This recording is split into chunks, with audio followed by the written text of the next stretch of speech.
Hi, this is Robert Ray from MP3 Car. I'm sitting in Jay Leno's jet car, which we're really excited to do some video of because for two reasons. Well, one is it runs on B100 biodiesel, and so as much as everyone's talked about green at SEMA, there's really not been a lot of it. There's a lot of green efforts, but B100 is pretty exciting. So the other reason we're excited about it is there's no lack of technology in this car.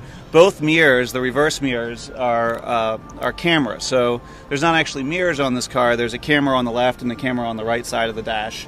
And in one of the previous video blogs, we talked about a Zentex Atlas PC. And so they have one of the prototypes in the middle of the console here running Vista.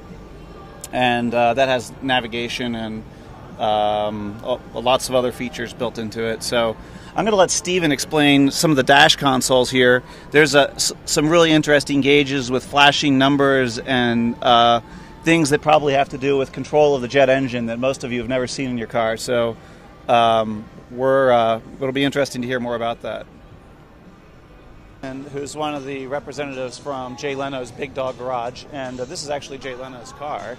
So the car, can you give us some specs on the car? Sure. The car is, just to give you the complete rundown, it's a one-of-a-kind car that runs on biodiesel. It's powered by a jet turbine engine out of a helicopter. Mm-hmm. And this is kind of our eco-friendly supercar, kind of our attempt to show that you don't necessarily have to be driving a Prius to be green.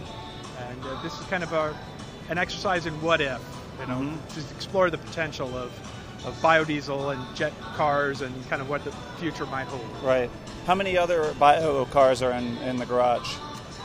At this moment, none. This is the only one. The closest relative, we have a jet-powered motorcycle in the garage, which would kind of served as a basis for the idea of doing an actual car that runs on a jet engine. Right. But and I guess technically that could run on biodiesel, but this is it at the moment.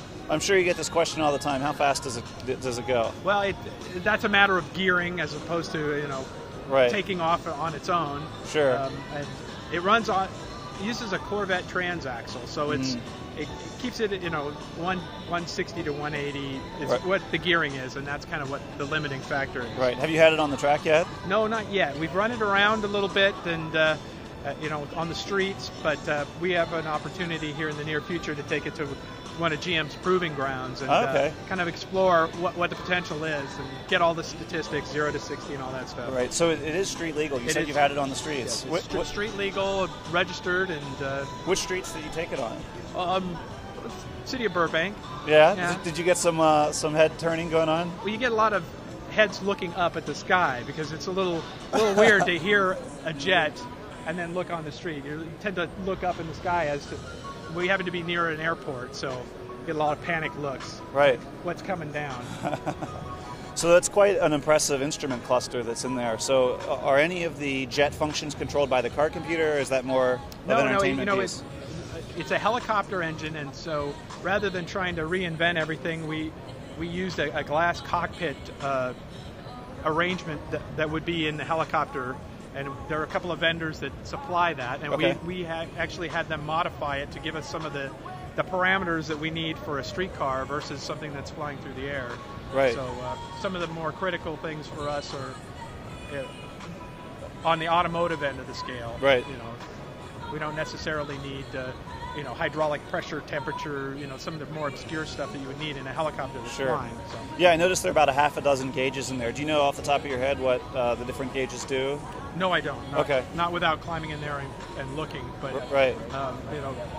we've modified some to adapt with the typical GM, speedometer and some of those things. Right. We got rid of the airspeed indicator and now we have a speedometer. So we have to dumb it down a little bit, but it seems to work for us. Great. Can you tell us a little bit about the chassis? Sure. The chassis is a heavily modified Corvette. We were going for lightweight on this car, and it just so happens that one of the better sports cars out there is a Corvette Z06 in particular, and it has aluminum frame rails, and we started with the aluminum frame rails from a Z06 Corvette, and we used a lot of the suspension componentry from a Corvette because it was basically an off-the-shelf known item, and Everybody seems to be pretty happy with the way their Corvettes handle. Right. And the car body itself is made out of carbon fiber over Kevlar, so pretty exotic material, very lightweight.